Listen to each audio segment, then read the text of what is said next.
नमस्कार, मी पूजा. आपण पाहत आहात जनशक्ती टीव्ही न्यूज 18. तर चला पाहूयात आजच्या ठळक घडामोडी. युवा संवादाच्या व्यासपीठावर स्पर्धा परीक्षा ओपन फोरम मध्ये आपलं स्वागत आहे. आज आम्ही नामवंत तज्ञांसोबत मार्गदर्शन आणि दिलखुलास चर्चा करणार आहोत. दुसरा सत्र ओपन फोरम आहे. यामध्ये आपले मिरजचे एसीपी प्रणील गिल्डा सर हे आहेत. त्याचसोबत थायलंड सरकारचे अर्थ सल्लागार गोकुळचे संचालक आमचे मार्गदर्शक माननीय श्री चेतन नरके सर आहेत. आपल्या सर्वांना स्पर्धा परीक्षेच्या संदर्भातलं अतिशय सुंदर मार्गदर्शन गिल्डा साहेब आपल्याला करणार आहेत.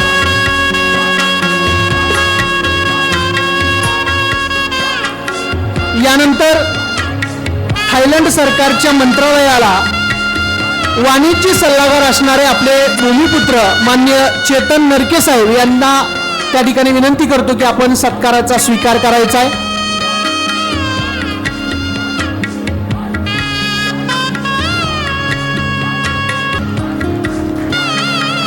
त्याचबरोबर कोल्हापूर जिल्ह्यात स्पर्धेच्या या युगात स्वतःला सिद्ध.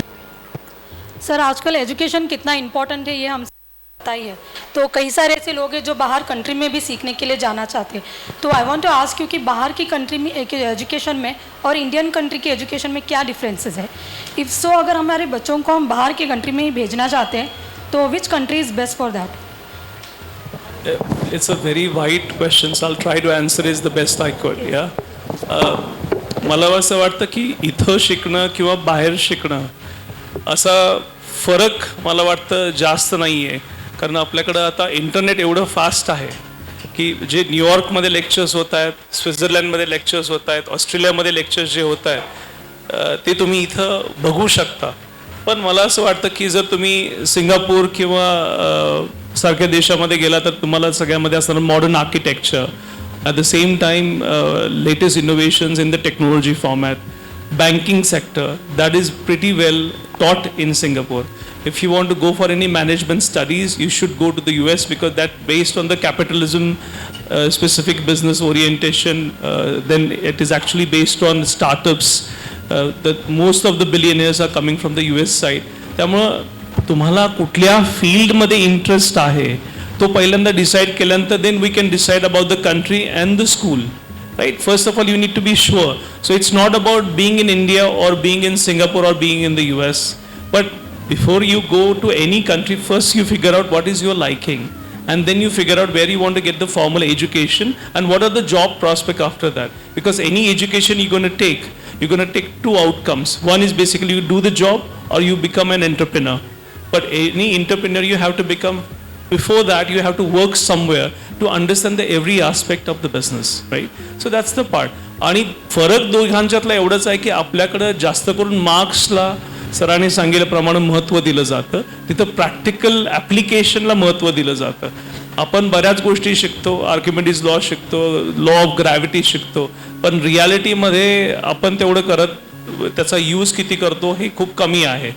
त्यामुळे मला असं वाटतं की once you get clear about your final destination as which area you want to work in, मग त्याच्यामध्ये रिसर्च असेल और you just want to get a masters degree, depends on that you choose the university and the prospective companies that would like to work. जर तुम्हाला I टीमध्ये काम करायचं असेल तर तुम्हाला मायक्रोसॉफ्ट आहे, गुगल आहे, then you automatically choose going towards American colleges. That's basically I would recommend. आणि दोन्हीमध्ये जास्त फरक नाही, इट्स युअर ओन माइंडसेट. आणि मी सांगितल्याप्रमाणे इंटरनेटमुळं असल्यामुळं सगळ्याच गोष्टी इझिली अवेलेबल झाल्यात. You can take any lectures from Harvard, you can take any lectures from any university, from university of Rochester, New York. You can just, it's click of a button. Now the question comes that do you have the capital to invest into that? That is also aspect of that. Government of India also provides necessary support for anybody who wants to do a formal education outside India. You have to go through of course exams to be qualified for that. पण तुमच्याकडे पैसे मिळण्यासाठी आपल्याला national banks आहेत किंवा मला वाटतं बरेच CSR फंड्स कंपनीज रेज करतात. But there are many benevolent people who are ready to support you if you are actually willing and have the potential of doing the job right. So ते जे पैसे उभे करावे लागतात त्याच्यासाठी आपल्याकडे मार्ग आहेत. So I hope I answered your question. Alright, thank you. तो you have spend lot of time in foreign countries, so मेरा एक क्वेश्चन था कि वहाँ पे इंडियंस को टीज किया जाता है या टॉन्ट किया जाता है, बात पे कितनी सच्चाई है सर, आप ही बताइए. I don't believe it. मला असं नाही वाटलं की just 15 days back I have just going. मला वाटतं बाहेरच्या पेक्षा आपल्याला इथं जास्त लोक चिडवत आहेत. त्यामुळे मला वाटतं आपल्या देशामधले बरेच प्रॉब्लेम आहेत. बाहेर असं कोणी करत नाही आणि जरी केली तरी त्यांच्याकडे लॉ इम्प्लिमेंटेशन गिल्डा सर इथंच आहेत. लॉ इम्प्लिमेंटेशन खूप स्ट्रॉंग आहे आणि तिथं पॉलिटिशियन्स इंटरव्हीन करत नाहीत. त्यामुळे तिकडं मला वाटत नाही की ह्या गोष्टी खूप safe, it is very safe but depends on which country. If you going for any of the war country I can tell you about it, right. But if you can go to any peace oriented, like if you go to Singapore, if you go to Indonesia or Southeast Asia, any countries like if you go to Indonesia or Myanmar, Laos, Thailand, Singapore, Malaysia, if you go to Hong Kong, Taiwan in Northeast Asia, if you go to Japan, they are all peaceful countries. If you go to Taiwan, China is also absolutely fine for now to travel. So it's not like that anybody teases you, except you go and try to do something wrong. Otherwise people choose not to. थोड्याफार गोष्टी प्रत्येक देशामध्ये होतच असतात, पण मला आपल्या देशामध्ये टीजिंगची जास्त भीती वाटते बाहेरच्या पेक्षा. Just I would like to add on your question. I also have traveled many countries for the purpose of my work, but I have never felt such feeling in any kind of country. I have traveled to Europe, I have visited to Southeast Asian countries, and fortunately my own son is studying in another country, but he have never told me that such things are happening there. So I think जसं साहेबांनी सांगितलं, नरके साहेबांनी, की it's depend.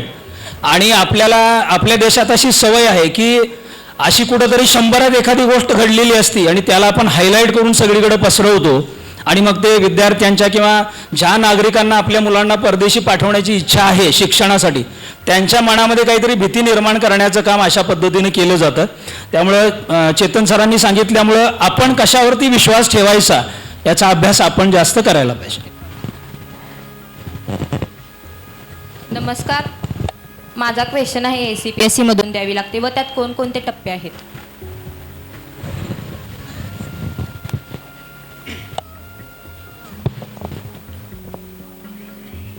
DYSP किंवा ACP commissionerate एरियामध्ये त्याला ACP म्हणतात, बाकी युनिट्समध्ये त्याला DYSP deputy superintendent of police म्हणतात. ह्याची परीक्षा जी आहे ती राज्यसेवेची जी परीक्षा होते तीच आहे. त्यामधनंच ह्या पोस्टसाठी जी जनरल एक्झाम असते ती घेतली जाते. ॲक्च्युली पोलिसिंगमध्ये 4 टप्प्यामध्ये रिक्रुटमेंट आहे. Police constable level, PSI, DYSP आणि IPS अशा 4 रँक्समध्ये रिक्रुटमेंट होतात. कॉन्स्टेबल जिल्हा लेवलला भरती होते. PSI आणि DYSP ह्यांची एक्झाम MPSCच कंडक्ट करतं आणि IPSसाठी जे परीक्षा होतात ते UPSC कंडक्ट करतं. आणि टप्पे त्याच्यात जे आहेत ते 3 टप्पे आहेत. आणि संयोगाने असं झालं की आता UPSC परीक्षा आणि MPSCची परीक्षा ह्या दोन्हीचाही सिलेबस सेम झालेला आहे. पूर्वपरीक्षा, मुख्य परीक्षा आणि मुलाखत किंवा व्यक्तिमत्व चाचणी अशा 3 टप्प्यामध्ये ही परीक्षा कंडक्ट केल्या जाते.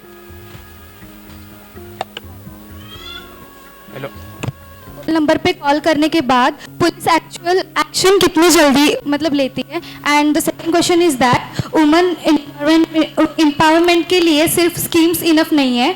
अगर एक गर्ल हरासमेंट या डोमेस्टिक वायलेंस फेस कर रही है और वो डर की वजह से कंप्लेन नहीं कर पा रही है, तो पुलिस उसको कॉन्फिडेंस और प्रोटेक्शन कैसे प्रोवाइड करती है?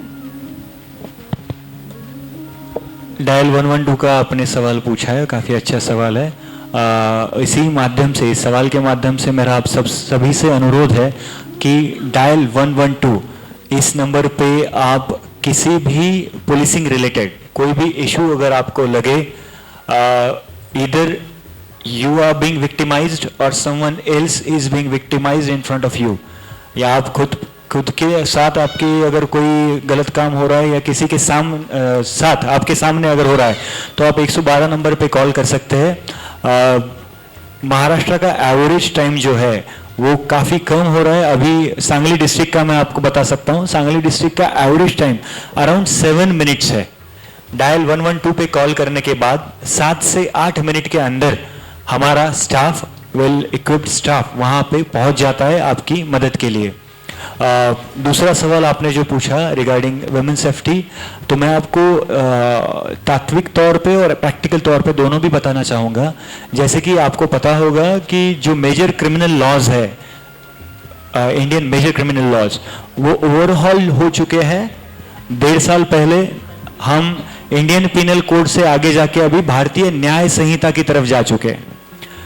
ओरिएंटेशन में फर्क ये है कि पहले जो आर्टिकल 376 था या महिलाओं के अत्याचार के जो आर्टिकल्स 354 के आगे आते थे, शासन ने, गवर्नमेंट ने अभी नए क्रिमिनल लॉज में उनका नंबरिंग पहले किया है, ये जताने के लिए फिलोसॉफिकल लेवल पे कि we believe in women safety, और 64 से आगे जो सेक्शंस है वो विमेन सेफ्टी के हैं अभी नए क्रिमिनल लॉज में। ये हुआ ओरिएंटेशन का फर्क।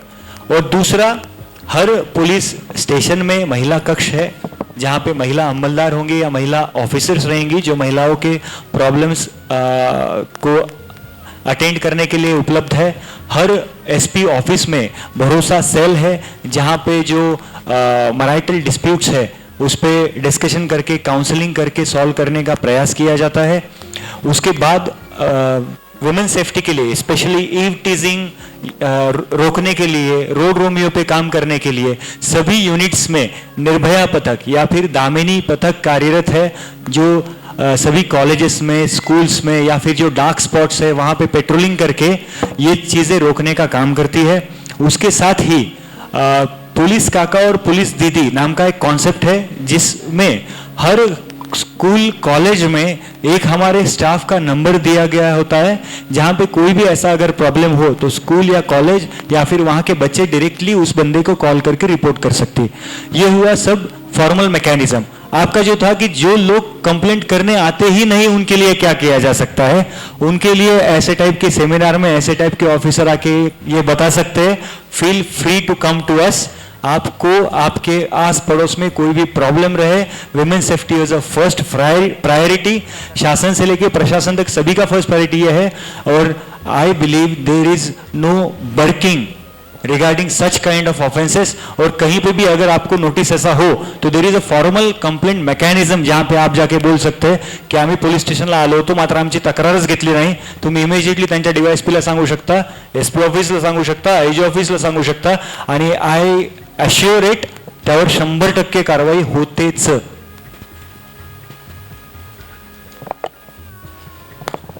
चे निकाल लागायला म्हणजे 10 वर्ष 5 वर्ष असं का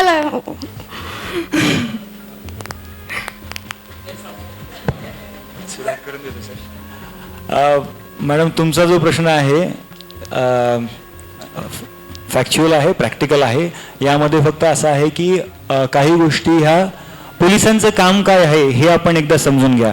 नॉर्मली सुद्धा सर काय होतं की आमच्याकडे बरेचदा जे कंप्लेंट येतात ते म्हणतात साहेब आम्हाला न्याय पाहिजे, मात्र लोकशाहीमध्ये न्याय व्यवस्था ही इंडिपेंडेंट आहे, वेगळी आहे, स्वतंत्र आहे। पोलिसांचं काम न्याय देणं नाही हे समजून घेतलं पाहिजे।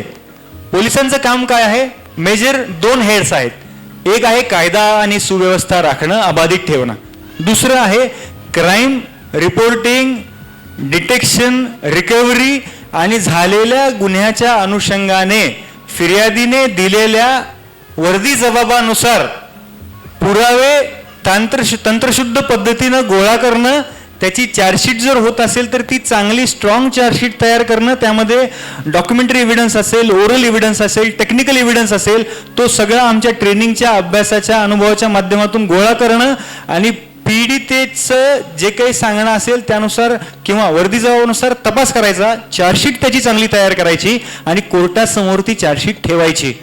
त्यानंतरचा भाग जो आहे तो प्रॉसिक्युशन, पब्लिक प्रॉसिक्युटर्स जे असतात ते तुमच्या आमच्या वतीनं बाजू मांडतात कोर्टामध्ये आणि माननीय कोर्ट जे आहे ते त्यावर निर्णय घेत असतं। त्यामुळे तुमच्या प्रश्नावर उत्तर देण्यासाठी मी सक्षम इन्स्ट्रुमेंट किंवा व्यक्ती नाही।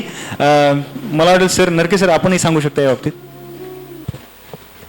मी त्याच्यामध्ये मॅम तुम्ही जो प्रश्न विचारला सरांनी सांगितल्याप्रमाणे की पहिल्यांदा ही भांडणं होतात का हा एक प्रश्न असतो।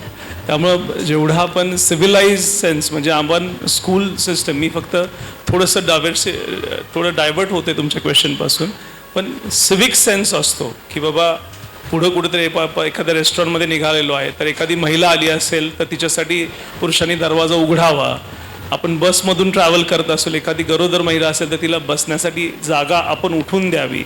ह्या सिविक सेन्स आहेत. कोणी जात असताना मुद्दामून त्याला त्रास देणं, कोणाला तरी मुलगीची एखादी छेड काढणं. त्यामुळे मुलांना देखील लहानपणापासून तशा पद्धतीचा सिविक सेन्स की काय चांगलं आहे आणि काय वाईट आहे. आपल्याला शाळेमध्ये सगळ्याच गोष्टी शिकवल्या जातात, पण सिविक सेन्स सोडून सगळ्या गोष्टी शिकवल्या जातात की काय करायचं आहे, कुठली चांगलं आहे, व्यसन करू नये, आपल्या तब्येतीसाठी काय करावं लागेल. या गोष्टी ज्या महत्त्वाच्या आहेत त्या मला वाटतं सर आधी दिल्या, सिविक सेन्स जर दिला तर पहिल्यांदा सगळी जी क्राईम्स आहेत ते कमी येतील. सेकंडली महत्त्वाचं म्हणजे उद्योगधंदे. प्रत्येकाला जर काम मिळालं, सगळ्या गोष्टी पैशासाठीच होतात हे सगळ्यांनाच माहिती आहे. प्रत्येकाला इनफ आहे जगामध्ये, फक्त जास्त लोकांनी स्वार्थी न होता सगळ्यांना विन विन सिच्युएशन, मला सगळं मिळायला पाहिजे हा जर माइंडसेट ठेवला तर दुसऱ्याला कमी मिळतं, मला जास्त मिळतं, आणि दुसरा कमी मिळतो ते मला मिळवायला जातो आणि त्याच्यामध्ये चुकीच्या गोष्टी कधी कधी घडून जातात. किंवा मला जास्त मिळावं याच्यासाठी लोक थोडं स्वार्थी होतात आणि त्याच्यामध्ये चुकीच्या गोष्टी करून जातात. सो सगळ्यांनी आपला माइंडसेट जो असतो, जे आपल्याला देवानं दिलेला आहे त्याच्यामध्ये आहे त्याच्यामध्ये सुद्धा सुख मानणं, आणि जे आहे बाकीचे येत राहतील पण त्याच्यामध्ये सॅटिस्फाईड राहणं हा महत्त्वाचा आहे. थेअरी ऑफ फुलफिलमेंट, जे तुम्ही जर थायलंड देशाचे राजे होते ते आता नाही आहेत, त्यांनी जर त्यांचं बघितलं तर थेअरी ऑफ फुलफिलमेंट आहे. जे तुम्हाला दिलेलं आहे किंवा जे आहे तेवढंच तुम्ही करा. आता आपल्याकडं मायनिंग करतात, जवळपास एवढं मायनिंग करतात, एवढे पैसे घेऊन ठेवतात, पण जेवढं सफिशियंट आहे तेवढंच करावं. ज्याची गरज नाही आहे त्याचं जास्त करायला लागलं की मग आपल्याला आपली तब्येत वाढते, आपलं म्हणजे you have to think about all this things. So हा त्याच्यावर एक विषय येतो. म्हणून तो जोपर्यंत जो तुम्ही सांगितलेला प्रश्न अतिशय महत्त्वाचा आहे. आपल्याकडे न्याय व्यवस्थेसाठी लागणारे court, number of courts need to be increase. आणि कोल्हापूरमध्ये सर्किट बेंच आल्यामुळे तुम्ही बघू शकता की आपल्या लोकांचं खूप त्याच्या माध्यमातून मदत झालेली आहे. आपल्याला पुन्हा मुंबईला न जाता आपली इकॉनॉमी इथली वाढलेली आणि न्याय व्यवस्थेला लवकरात लवकर जायचा प्रयत्न केला जातो. आलेला आहे. पण हायकोर्ट बेंच झाल्यामुळे जसा लोकांचा फायदा झाला आहे तसा यंत्रणेचा एक तोटाही व्हायला लागला आहे. आधी एखादी पिटिशन हायकोर्टात दाखल करायला मुंबईला जावं लागतंय म्हणून लोक थोडंसं जायला टाळायचे. आता काय झालं आहे माहीत आहे, आता कोर्ट कोल्हापुरातच आहे. त्यामुळे चला, म्हणजे जी गोष्ट आपण जिल्हा न्यायालयात किंवा एखाद्या स्थानिक कोर्टात ही आपण मिटवू शकतो किंवा ती करायला पाहिजे, त्यासाठी लोक आता एकदम हायकोर्टात पिटिशन दाखल करायला लागले. हा पहिला मुद्दा. आणि दुसरी गोष्ट, जसं चेतन सरांनी सांगितलं, मी त्याच्यात थोडं पुढे बोलू इच्छितो की ज्या गोष्टी तुमच्या माझ्या चर्चेनी सुटणाऱ्या आहेत, ज्याला आपण संवाद म्हणतो, इथं आज आपण युवा संवाद साधायला आलेलो आहे, ज्या गोष्टी संवादाने सुटणाऱ्या आहेत त्या आपण एकमेकासोबत न बोलता त्या आपल्याला कोर्टात सोडवायच्या आहेत. एक साधं उदाहरण सांगतो की माझ्याकडे एका कोल्हापूर जिल्ह्यातल्याच आमच्या शाहूवाडी तालुक्यातल्या एका गावातील एक प्रकरण असं माझ्याकडे आलं, तक्रार तो माणूस घेऊन आला की शेजारी म्हणजे जे अगदी लहानपणापासून एकत्र वाढलेले आहेत, एका शेजाराने स्लॅबचं घर बांधलं म्हणून दुसऱ्या शेजारच्या माणसाला त्याचा राग आलाय की हा एवढी प्रगती कशी करू शकतो. म्हणून त्यांनी काय केलं की ह्याचं काहीतरी नुकसान झालं पाहिजे म्हणून ह्या शेजाराच्या घरातलं नारळाचं झाड त्या स्लॅबच्या घरावरती कललेलं आहे आणि याची इच्छा आहे की हे झाड पडून त्याचं घर पडलं पाहिजे. मग या माणसाने त्याची तक्रार ग्रामपंचायत केली, तालुक्याला केली, तहसीलदारांकडे केली, BDOंकडे केली की हा माणूस झाड काढून घेत नाही आहे. आणि तो शेवटी तक्रार घेऊन माझ्याकडे आला. माझ्याकडे का आला तर आपत्ती व्यवस्थापन कायद्यामध्ये आपल्याला पटकन त्याच्यामध्ये न्याय मिळू शकतो म्हणून तो माझ्याकडे आला. मी त्याला विचारलं की हा वाद काय आहे, तर शेजाऱ्याचं झाड नारळाचं माझ्या घरावरती कललेलं आहे आणि ते जर माझ्या घरावर पडलं तर आमच्या घरातल्या लोकांच्या जीविताला धोका होऊ शकतो आणि साहेब इथं आपत्ती व्यवस्थापन तुम्ही कारवाई करायला पाहिजे. म्हणजे घरातलं भांडण जे तुम्ही घरातल्या घरात मिटवू शकता ते तुम्ही पहिलं गल्लीवर आणलं, गल्लीतनं चौकात आणलं, चौकातनं तालुक्यावर आणलं आणि तालुक्यातनं तर जिल्ह्याच्या ठिकाणी घेऊन आलं. मग त्याला मी विचारलं तू ग्रामपंचायतीत का गेला नाहीस, तर साहेब तो शेजारी जो आहे ना त्याचा पाहुणा ग्रामपंचायतीत ग्रामसेवक आहे. बरोबर. म्हणजे आपल्याकडे मराठीत एक म्हण आहे, पाहुण्याच्या काठीनं साप मारायचा. साप मारायचा तर आहे, पण त्याच्यासाठी आपली काठी वापरायची नाही. एखादा पाहुणा माझ्या घरात आलाय, त्या पाहुण्याच्या काठीनं साप मारायचा आहे. अशा किरकोळ गोष्टी ज्या तुम्ही आणि मी चर्चा करून बोलून संपवू शकतो, त्या गोष्टी उठून सुटून नाही मी तुला कोर्टाची पायरी दाखवतोच. आपल्याकडे एक म्हण आहे, शहाण्या माणसानं कोर्टाची पायरी चढू नये. का? आता हे ज्यांनी उदाहरण सांगितलं, नको असलेल्या गोष्टी सुद्धा वर्षानुवर्ष आपण तिथं घेऊन जातो. म्हणजे जी गोष्ट मी माझ्या भावासोबत 2 शब्द बोलल्यानं संपणार आहे, पण भावासोबत मी का बोलायचं, मी का कमीपणा घ्यायचा, या फक्त एका हट्टापायी आपल्या देशात, आपल्या राज्यात, आपल्या जिल्ह्यात कोर्टातले दावे प्रचंड वाढलेले आहेत आणि ते वर्षानुवर्ष तारखा घेत चाललेले आहेत. त्यामुळे आता ही जबाबदारी तुम्हा युवकांची आणि युवतींची आहे की आपण काय करायचं.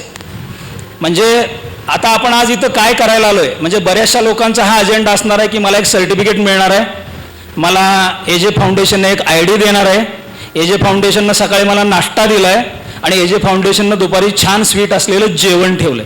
ठीक आहे, हे करून मी माझा आजचा दिवस पार पाडायचा आहे का इथं आल्यानंतर मी प्रश्न विचारायचे आहेत. कारण प्रश्न मुलांकडून कमी आलेले आहेत फार. म्हणजे मी मगापासून ऑब्झर्व करतोय, बऱ्याच मुलांचं असंही असेल की बाबा मला आता मोबाईलमध्ये AI मध्ये बघून सुद्धा प्रश्न जनरेट करायचा होत नाही आहे, एवढा मी थकलेलो आहे.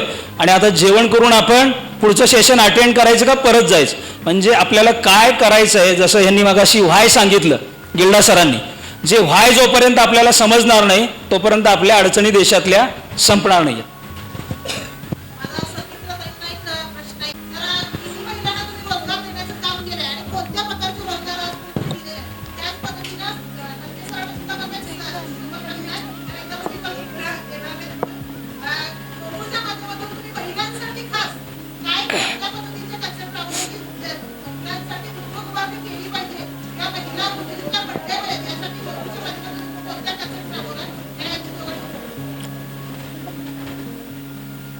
खरं तर माझी एक संस्था आहे स्वयंसिद्धा महिला विकास संस्था.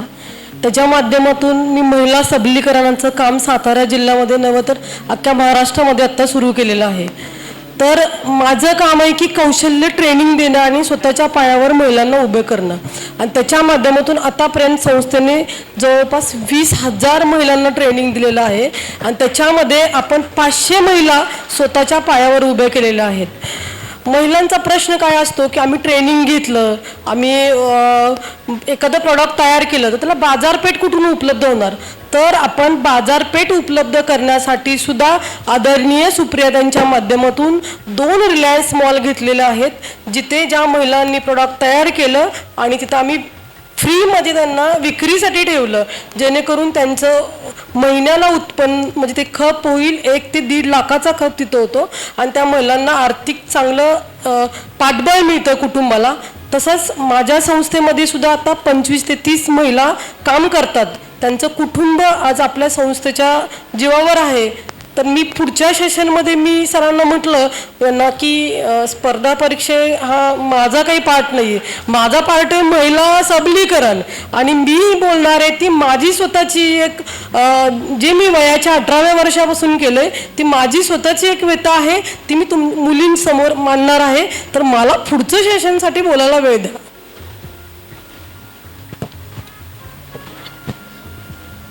पहिल्यांदा तुम्ही एकदा बोलल्यावर दुसऱ्यांदा तुम्हाला प्रश्न विचारायची संधी, हे काय महानगरपालिका नाही आहे इथं का दारोळ होईल असं तुम्ही दुसरा प्रश्न विचारू शकता. मॅडमनी प्रश्न विचारला की गोकुळच्या माध्यमातून महिलांसाठी काय करता येतं. मला वाटतं दूध धंदा हाच महिलांचा आहे. म्हणजे पहिल्यांदा टाळ्यावाजून सगळ्या महिलांचं अभिनंदन करूया. काय होतं, महिला दुधाच्या धंद्यामध्ये गाई म्हशी सांभाळतात, तिथं जातात, धारे गाई म्हशी धुवायच्या महिलांनी, गवत कापून आणायचं महिलांनी, दूध काढायचं महिलांनी आणि चेक आणायला जायचं नवऱ्यानं, असं नेहमी असतं. त्यामुळे माझे वडील अरुण नरके साहेबांनी केलं होतं की हा चेक फक्त आणि फक्त महिलांच्या हातातच पडणार, नवऱ्याच्या हातात नाही. त्यामुळे अजूनही ती परंपरा सुरू आहे. त्यामुळे त्या पैशाच्या मालकीण ही महिलाच आहे आणि त्यांच्या हातात तो चेक जातो. दुसरी महत्त्वाचं, गोकुळच्या माध्यमातून नारी विमा म्हणजे तिच्या आरोग्यासाठी बरेच वर्ष, मी निवडून आल्यापासून 5 वर्ष हा विषय घेतला होता. त्या माध्यमातून प्रत्येक महिलेला आता हा विम्याचं कवच आहे, ज्या माध्यमातून आरोग्याच्या कुठल्याही त्यांच्या समस्या असतील तर त्यांना त्याच्यामध्ये त्याचा उपयोग होईल. आणि थर्ड याच्यामध्ये महत्त्वाचं आहे की हे सगळं करत असताना स्वयंसेविका म्हणजे प्रत्येक महिलेला आम्ही तिथं रोजगार देखील उपलब्ध करून दिला आहे की ज्या माध्यमातून प्रत्येक महिला प्रत्येक गोठ्यामध्ये जाऊन त्याचं रेशन बॅलन्सिंग प्रोग्राम असेल, जातीवंत जनावर असेल, जनावर माज कसं येतं, चुन्याचा वापर करून तुम्हाला स्वच्छता कशी ठरवावी लागते, लंपीसारखे डिझीज कशी अवॉइड करता येतात, एखादं जनावर खात नसेल तर त्याची कारणं काय असू शकतात, तुम्ही एखादं जनावर आरोग्याला व्यवस्थित नसेल तर त्याला अँटीबायोटिक्स मेडिसिन न देता त्याला EVM म्हणतात, इथनो वेटरनरियन मेडिसिन, म्हणजे नैसर्गिकरित्या आपलं हळद आणि मॅस्टायटिससारखे रोग कसे आपल्याला दूर करता येतील या माध्यमातून त्यांना ट्रेनिंग देऊन त्यांना रोजगार दिला जातो. दिले पाहिजे शारीरिक चाचणी की लेखी चाचणी. नरके सरांनी सुरुवातीला सांगितलं होतं बघा फिजिकल फिटनेस, आणि दुसरं सांगितलं होतं मेंटल फिटनेस. पहिल्यांदा मेंटल फिटनेसवर काम करा. लेखी चाचणी, शारीरिक चाचणी ह्या सगळ्या प्रोसिजरल बाबी आहेत. परत एकदा तेच, तुमचं व्हाय क्लिअर पाहिजे, तुम्हाला पोलीस भरती का व्हायचं आहे, तुमच्याकडे ऑप्शन्स काय काय आहेत, त्यातला पोलीस भरतीचा ऑप्शन चांगला का आहे, त्याच्यात 5 चांगल्या गोष्टी आणि 2-3 वाईट गोष्टी सगळ्या तुम्हाला माहीत पाहिजेत. आणि ज्यावेळेस चांगल्या गोष्टी जास्त पारडं जड असेल त्यावेळेस तुम्ही नक्कीच तयारीला सुरुवात कराल. सध्या परिस्थिती अशी आहे की तुम्हाला दोन्हीकडे सुद्धा इक्वल तयारीची आवश्यकता आहे. मी जे ऑब्झर्व केलं आहे, पोलीस भरतीची तयारी करणारी मुलं मुली जी आहेत ते शारीरिक चाचणीवर प्रचंड मेहनत घेतात, खूप काम करतात, हजारो किलोमीटर रनिंग करतात त्या 800 मीटरसाठी किंवा 1600 मीटरसाठी किंवा त्या 100 मीटर स्प्रिंटसाठी शेकडो किलोमीटर रनिंग 1-2 वर्ष केलेलं असतं. तर जेवढं एफर्ट आपण शारीरिक चाचणीसाठी देतोय तेवढाच लेखीसाठी सुद्धा दिला पाहिजे. मागील काही वर्षांपासून मुलांमध्ये तो अवेअरनेस आलेला आहे, वेगवेगळ्या अकॅडमीच्या माध्यमातून वगैरे किंवा ज्या मॉक टेस्ट असतात त्याच्या माध्यमातून प्रॅक्टिस घेऊन भरपूर सराव मुलं लेखीचा सुद्धा करतायत. शारीरिक चाचणीचा सराव करत असताना आता ज्या काही पोलीस भरती आम्ही घेतो त्यामध्ये माझं एक ऑब्झर्वेशन आहे, जे कोणी पोलीस भरती तयारी करणार त्यांच्यासाठी सजेशन आहे. पोलीस भरतीची तयारी करणार कोणी आहे का यामध्ये किंवा इच्छुक? ठीक आहे, मग तुम्ही व्यवस्थित ऐका. शारीरिक चाचणीचा सराव 99% विद्यार्थी हे सकाळी करतात. तुम्ही पण रनिंग सकाळीच करत असाल, पण भरतीच्या दिवशी तुम्हाला सकाळीच पळायला मिळेल याची शाश्वती नाही. म्हणजे त्याला असं म्हणतात की परीक्षा समजा दुपारी असेल तर तुम्हाला दुपारी पळण्याचा सुद्धा सराव पाहिजे. ज्यावेळेस तुम्हाला कोणीतरी येऊन मार्गदर्शन करतं की बाबा तुम्ही परीक्षाभिमुख अभ्यास करा, एक्झाम ओरिएंटेड अभ्यास करा, किंवा ते स्मार्ट स्टडी शब्द वापरतात बघा. स्मार्ट स्टडी म्हणजे काय? एक्झाम समजून घेऊन त्यानुसार अभ्यास करणे, बाकी अजून काही शॉर्टकट वापरणं म्हणजे स्मार्ट स्टडी नसतं. मग ह्यासाठी सुद्धा तयारी पाहिजे. मी अशी सुद्धा मुलं बघितलेली आहेत जी 10 वाजता रनिंग करतात, दुपारी 12 वाजता रनिंग करतात, दुपारी 3 वाजता सुद्धा रनिंग करतात. महिन्यातून 2-3 दिवस दुपारी सराव करतात, बाकी दिवस सकाळी सराव करतात. का? परीक्षेच्या दिवशी जर नंबर 10 वाजेनंतर लागला आणि उन्हाळ्याचे दिवस असतील तर तुम्ही कारण सांगून चालणार नाही, मी वर्षभर सकाळी सराव केला आणि मला दुपारी पळायला लागलं आणि व्यवस्था सगळी जी आहे ती अन्यायकारक आहे. सगळ्यात सोपं वाक्य आहे, माझ्यासोबत अन्याय झाला म्हणणं एवढं सोपं काहीच नाही दुसरं. तुम्ही त्यासाठी काय केलं का हे मी सांगतोय, कारण मी केलं आहे, कुणाचं ऐकून सांगत नाहीये. राज्यसेवेचा अभ्यास करत असताना पूर्व परीक्षेमध्ये 2 पेपर होते, पेपर 1, पेपर 2. पेपर 2 मध्ये बुद्धिमत्ता चाचणी, अंकगणित, इंग्लिशचे उतारे, डिसिजन मेकिंग हे प्रश्न असायचे पेपर 2 मध्ये. आणि त्या पेपर 2 ची वेळ असायची राज्यसेवेने दिलेली दुपारी 3 ते 5. आणि अभ्यासिकेमध्ये पुण्यात सदाशिव पेठेत राहत असताना अभ्यास करत असताना वातावरण एवढं सुंदर असतं. मेसचा टायमिंग सगळ्यांचा जेवणाचा बऱ्यापैकी फिक्स असतो, आत्ताचा जो आहे तो 1 ते 2च्या आसपासचा. आणि 1 ते 2च्या दरम्यान जेवण केल्यानंतर अशा शांत वातावरणामध्ये नैसर्गिक एक गोष्ट आपल्यासोबत येते, ती असते झोप. झोप लागते दुपारी 2 नंतर अभ्यासिकेत आजूबाजूला कोणी जर मित्र बसलेला असेल, मैत्रीण बसलेला असेल, तर ती अर्ध्या पाऊण तासाने आपल्याला उठवते घोरण्याच्या आधी. मात्र कोणी जर नसेल तर आपला दुपारचा वेळ हा सुस्त अवस्थेत जातो, मेंदू हा मंद चालत असतो. आणि राज्यसेवेमध्ये दुपारी 3 ते 5 असा पेपर असायचा ज्यामध्ये डोक्याचा जास्तीत जास्त वापर करायचा होता. बुद्धिमत्ता चाचणीचे कोडे सोडवणे, प्रश्न सोडवणे, लॉजिकल रिझनिंग सॉल्व्ह करणं, क्वांटिटेटिव्ह ॲप्टिट्यूडचे प्रश्न सोडवणं. मग मी काय सुरुवात केली, मी स्वतः सुद्धा त्या विषयाचा अभ्यास नॉर्मली मुलं काय करायचे, सकाळी किंवा रात्री करायचे, ज्यावेळेस आपण कम्फर्ट झोनमध्ये असतो. आणि मी ज्यावेळेस शिकवायचो ह्या विषयाचे क्लासेस ज्यावेळेस मी घेतले, त्यावेळेस मी शक्यतो क्लासवाल्यांना सांगितलेलं असायचं, माझ्या बॅचचा टायमिंग हा दुपारचा ठेवा, जेणेकरून माझ्या मुलांचा अभ्यास ह्या विषयाचा दुपारी होईल. आणि ज्यावेळेस परीक्षेत ते सॉल्व्ह करत असतील त्यांना नैसर्गिक वाटेल, अनैसर्गिक काही वाटणार नाही. म्हणूनच भरतीची तयारी करत असताना माझं तुम्हाला सजेशन आहे, कृपया सगळ्या पद्धतीनं फिजिकली तुम्ही फिट असले पाहिजे. परीक्षेचं टायमिंग काही देऊ देत, तुमचं 800 मीटरचं टायमिंग जे निघतंय तेच निघालं पाहिजे. सकाळी 5ला पळवा का दुपारी 12 वाजता पळवा. एन्व्हायरमेंटल फॅक्टरची कारणं देत बसायची नाही. त्यामुळं भरतीची तयारी दोन्ही महत्वाचं आहे, मात्र त्याहीपेक्षा महत्वाचं आहे एक्झाम ओरिएंटेड अभ्यास. येत नाही. तुम्हाला काय वाटतं की लोकांनी पोलिसांबद्दल कोणती गोष्ट समजून घ्यावी किंवा कोणता पार्ट समजून घ्यावा?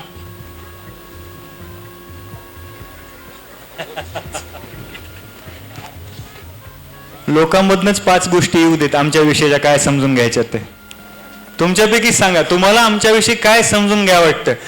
नॉर्मली पोलिसांविषयी 2-3च गोष्टी समाजामध्ये आहेत. एक आहे भीती, दुसरी आहे अनास्था, तिसरी आहे गैरसमज, आणि चौथं कुठंतरी असेल आदर वगैरे.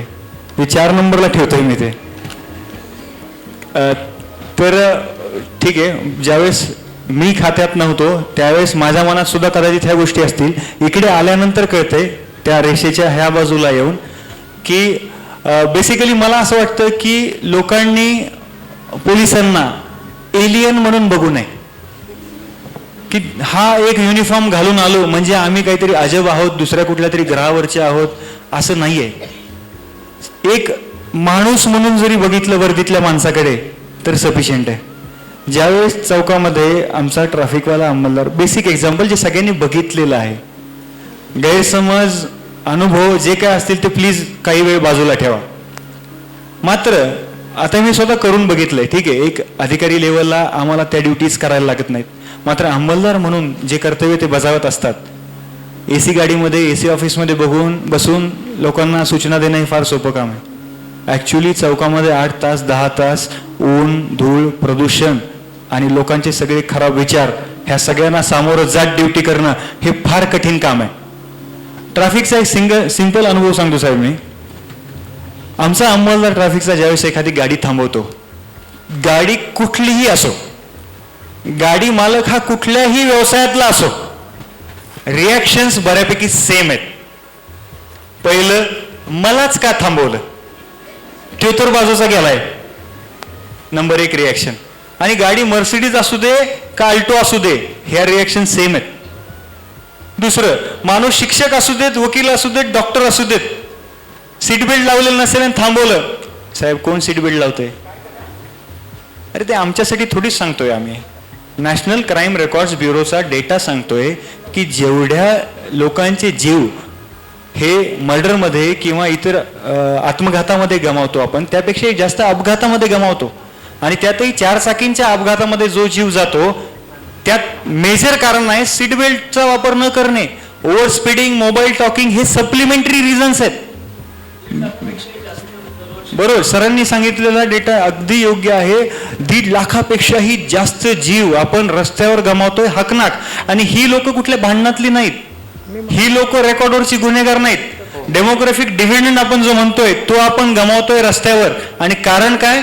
गाडी विकत घेताना ज्यावेळेस तुम्ही शोरूम मध्ये जाता, शोरूमवाला एकाच गाडीचे 10 मॉडेल दाखवतो.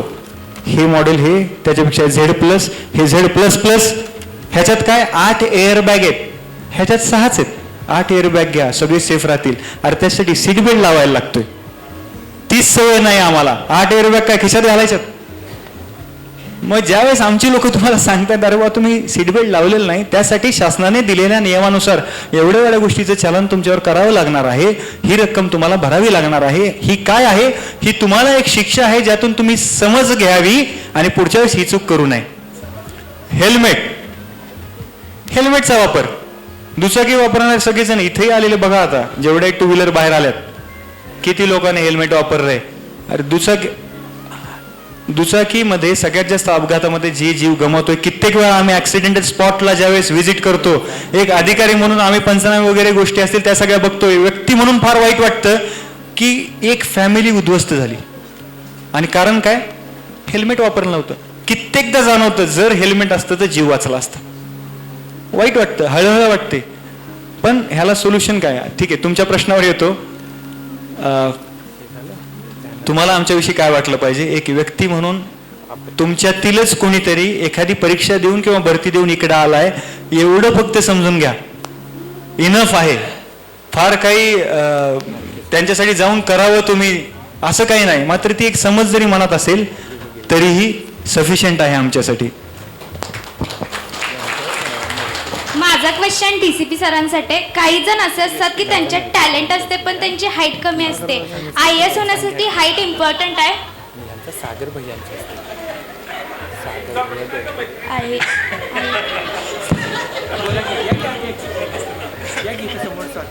टॅलेंटेड असतात पण हाईट कमी असते. अतिशय मार्मिक प्रश्न विचारलाय त्यांनी.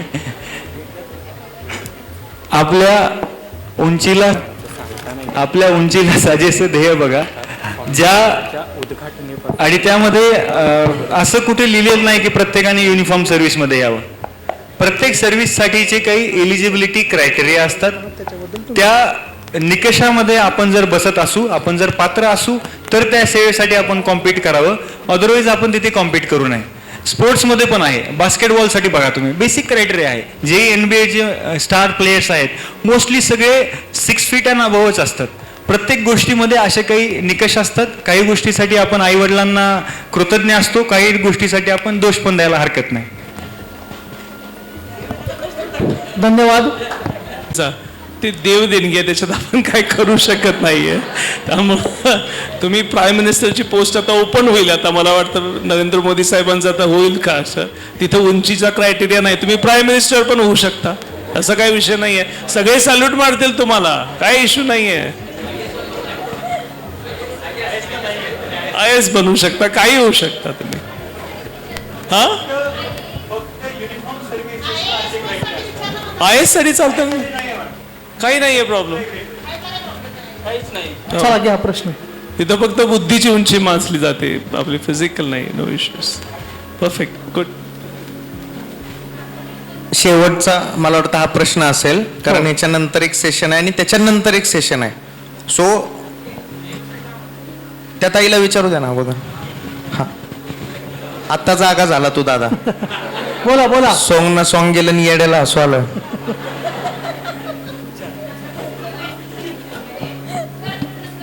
Good afternoon.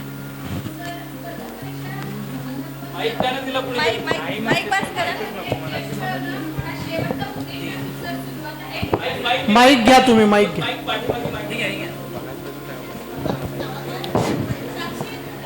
सर, स्पर्धा परीक्षेमध्ये यश मिळवणं हा शेवटचा उद्देश नसून सुरुवात असं म्हटलं जातं. अशा परिस्थितीमध्ये एक अधिकारी म्हणून काम करत असताना जी ग्राउंड रियालिटी आणि जबाबदाऱ्या समोर येतात, त्यासाठी विद्यार्थ्यांनी तयारी करतानाच कोणते माइंडसेट आणि व्हॅल्यूज डेव्हलप करायला हवेत? कारण सर, आम्हाला फक्त परीक्षा पास व्हायच्या नाही तर एक जबाबदारी अधिकारी बनायचं आहे, तर त्याच्यासाठी तुम्ही काय सांगाल? खूप छान प्रश्न विचारला मॅडम तुम्ही, आणि प्रश्नापेक्षाही त्याच्या मागचं तुमचे जे इंटेन्शन होतं ते खूप चांगलं आहे. अगदी योग्य आहे. अधिकारी बनणं हा फक्त एक टप्पा आहे, हा एक प्रोसिजरल पार्ट आहे. आणि राज्यसेवा किंवा कुठलीही परीक्षा देऊन ज्यावेळेस तुम्ही एखादा शासकीय अधिकारी बनता त्यावेळेस तुम्ही एकटेच बनत नाही, तुमच्यासारखी बरीच लोक असतात. आणि मला असं वाटतं की कुठल्याही सेवेमध्ये, कुठल्याही प्रोफेशनमध्ये, कुठल्याही उद्योगामध्ये तुम्ही जा, त्यात तुमच्यासारखी बरीच लोक असतात. तुमच्यामध्ये काय वेगळं आहे हे तुमचे कोअर व्हॅल्यूज, तुमचे व्यक्तिमत्व पैलू हे ठरवत असतात. त्यामुळे DYSPs भरपूर आहेत, त्यामध्ये आपल्याकडे काय वेगळं असावं हा विचार तयारी करताना सुद्धा कुठेतरी माझ्या डोक्यात होता. त्यामुळे तुम्ही सुद्धा ज्या कुठल्या सेवेसाठी तयारी करत असाल तुमचं वेगळेपण जाणवलं पाहिजे यासाठी तुम्ही पण काम करा. आणि अधिकारी होणं ही सुरुवात आहे. त्यानंतर तुमच्या कामामुळे एकतर तुम्ही चांगल्या पद्धतीने ओळखलं जाल किंवा तुम्ही जस्ट अनदर अधिकारी असाल किंवा कदाचित तुम्ही एखाद्या चुकीच्या गोष्टीसाठी सुद्धा ओळखले जाल. एक काय होतं तर ते सचिन तेंडुलकर आहे. तुम्ही कुठलंही प्रोफेशन निवडा, be a Tendulkar of it rather than being a Kambli of it. दुसऱ्यांच्या भविष्यासाठी उज्ज्वल भविष्य करण्यासाठी हे अर्पण केलं. त्यासाठी आम्ही AG सोशल वेलफेअर फाउंडेशनच्या वतीने त्यांना जीवन गौरव पुरस्कार प्रदान करतोय. धन्यवाद. धन्यवाद सर. आपल्या जिल्ह्याचे जिल्हा आपत्ती काउन्सिलिंग करण्याचं काम या ठिकाणी काशीनाथ सावगावे सरांनी केलं. त्याबद्दल आम्ही क्रांतिज्योती महात्मा फुले पुरस्कार या ठिकाणी त्यांना प्रदान करतो.